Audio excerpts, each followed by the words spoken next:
Behalf of Verizon, with Verizon's 5G ultra wideband network available to more than 135 million people across the country, streaming the game, updating your fantasy lineup, or trash talking fans of your most hated rival is better and easier than ever. Speaking of trash talk, Eli, you will forever, and you may be the only person who has it, have the upper hand in trash talk when it comes to Tom Brady. So here is Brady after what was sort of a tumultuous offseason. He retired, he's back, 11 days away, now he's ready to roll. What do you expect from Brady at age 45?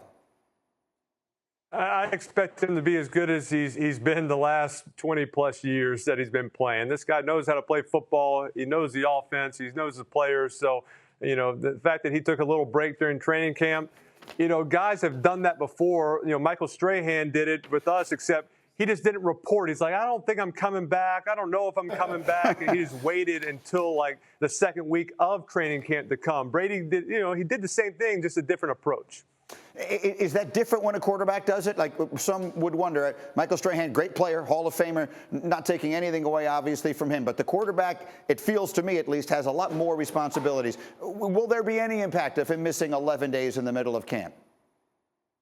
I don't think it'll impact his play or him being rusty by any means. I think he knows the offense. I'm sure he was working out and doing, drills. He's a person that has got a plan. He's got, a regiment that he follows. And so I don't think it'll make a difference on that point. I think it's a little bit, just for all the other players that are, in Tampa, in the training camp, in hot days going through it. And he's, on a little vacation or doing whatever. I think, it's probably weird for the players. But I think once he gets back, once he gets in the game, he'll go out there, he'll play well, and they'll forget about it.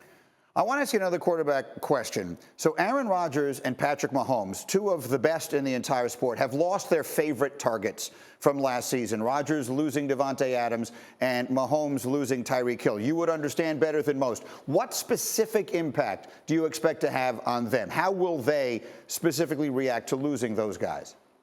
I think it'll have a bigger impact on Rodgers just because, Adams was his guy, and just he had different hand signals with them, and they just trusted each other. They could read each other's body movements. They knew exactly where they were going to be, and these short little completions, the fades, the fade stops in the red zone. That was just his guy. When things were bad, he could throw it up to him, a big target. He just made plays, and so. I think Mahomes will be able to adjust, but, Tyreek Hill is just a guy that you want to find ways to get him in the ball in his hands. He was the big playmaker down the field, these long throws, these scramble plays. And so I think he'll have a greater impact on Aaron Rodgers.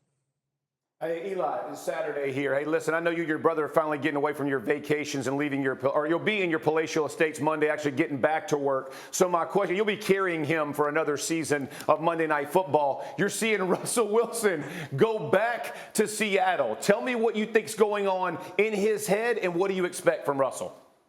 I expect Russell to play well. I think it's a similar offense that he's been in. I don't think there's a whole lot of change from what, the style of offense he's been playing. So I think, some of the things when you are in a new offense, if it's a new cadence, if there's different checks, you are asked to do a few new things. Being on the road, and especially he's never played in that Seattle atmosphere. They're going to be loud. They're going to be, yelling, but he's going to be on the field now trying to communicate. So that first game in a new offense, new terminology, when it's loud, it can be a little bit difficult. And so I think he'll overcome it. I think he'll play well. And they'll find ways to move the ball up and down the field, but he's going to be jacked up early. He's going to be excited. He's going to want to go in there and play well, and it's going to be a hostile environment. Eli, I do want to ask you a question about the ManningCast, because Mr. Saturday here was a frequent target, if you will, of some of the fun. For those who don't remember, here was Peyton talking about his longtime center. Tap the center on the butt. Center turns his head, doesn't snap it, tap him again, right? Jeff Saturday loved the double tap. Eli, he loved me constantly spanking him, right? He preferred the double silent count as opposed to one. So, Eli, should we be... Such a clown. Freaking clown. When no one can respond, that's when your brother's at his best work. You and I both know that. Well, I think it was weird that, Jeff, you requested even at home that they go to the double tap. And, I think that was weird. Instead of using, the cadence, you're like, no, let's just go with the tap. It just gets me fired up a little bit. Eli, could we all be looking forward to a lot more fun at Jeff Saturday's expense this season? I hope so. I mean, we have a lot of footage, a lot of, mic'd up of them on the sidelines. Jeff just saying, let's run the ball more. We need to run the ball more. Peyton saying, no, we got to throw it. We got to, run the play I call. I mean, it's just such good stuff.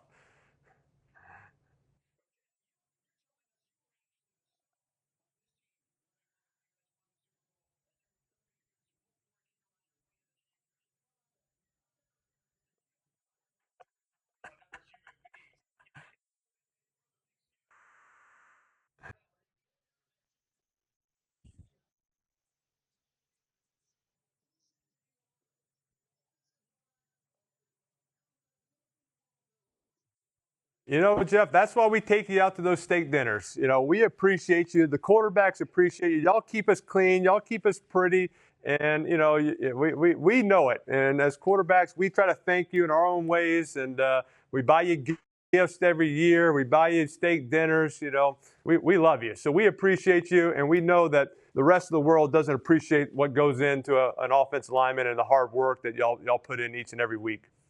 Professional answer. Smartest guy in the family. I do have one more thing before he goes. I know your center, Sean O'Hara, and Peyton's center, myself, have both just crushed it in the broadcasting world, but somehow we haven't made on to the ManningCast. My question is, do you feel like you would be overshadowed if the two of us came on in the ManningCast and really let the record be set straight in so many areas? I think everybody just be confused because you and Sean look so similar. They wouldn't know, wait, it's his double? Hey, who is that one? I can't tell the difference. Which one's a center? Who played for who? It would just create more confusion than there already is on the show. And so I think that's the concern. So we're working out those kinks. Maybe we'll get like a name tag for both of y'all, and then I think we can figure it out.